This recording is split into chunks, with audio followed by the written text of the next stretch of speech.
Towards the end of the show yesterday, we were talking about how it was Mick Jagger's birthday. He turned 80 yesterday. Did I ever tell you about the time I got to hang out with Mick Jagger and Keith Richards? No. What? Please do. Have I never told you this story? Go.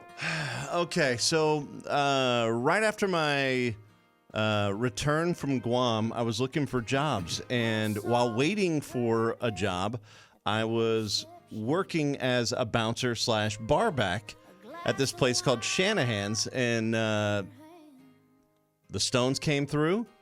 It was like 92, 93, somewhere up in there. And they were doing a show. And I happened to be security for Mick and Keith. They came into it was a rock bar. They came in and they just sat at a table in a corner. Is it possible this was 94? Because that would have been... That would be possible, yeah. That would be the Voodoo Lounge tour. Okay, it might have been between between jobs. But yeah, so my job was to just keep people from bugging them. And so like I got to hang out for like 2.5 hours within earshot of the two of them, and anytime they needed something, they would go, "Excuse me, sir." They were nice as could be. And I'd turn around, I'm like, "Yeah, can you please send another round, please?" And I'm like, "Okay, sure."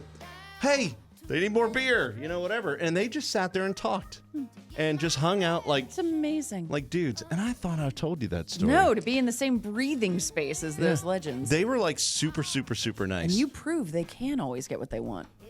I also like his. That's good, sir. Line there. I also like his Mr. T story. That's a different story. I don't know. Can I tell that one on the radio?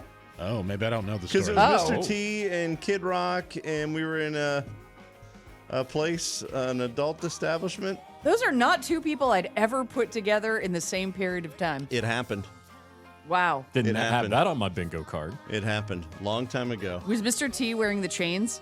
Oh, yeah. Oh, nice. He was all completely... He was Mr. T. He was I'd be all so teed disappointed if he wasn't. So it was back in the day when they were doing the Tough Man competitions. Before UFC and all that, they used to have the Tough Man, which would travel around and do these fights. And it would be like, everybody, who's the toughest person in town? And everybody would go, and it was like, Yeah. Yeah, so anyway, that's like where Butterbean came from and all that. But I was doing some ring work and all that kind of stuff for the Tough Man at that time. Bubba, you have lived a life. I have. He really has. And and so, yeah, the one night we all just went out. Mr. T was doing promotional stuff for us, and Kid Rock was a nobody at the time, and he gave me his EP, and I still have it. Wow. I still have it's like some before he was on a label and all that kind of stuff. Yeah. I mean, isn't that how every great joke should start? Mr. T, Kid Rock, and Bubba. We're at a bar. It wasn't a bar.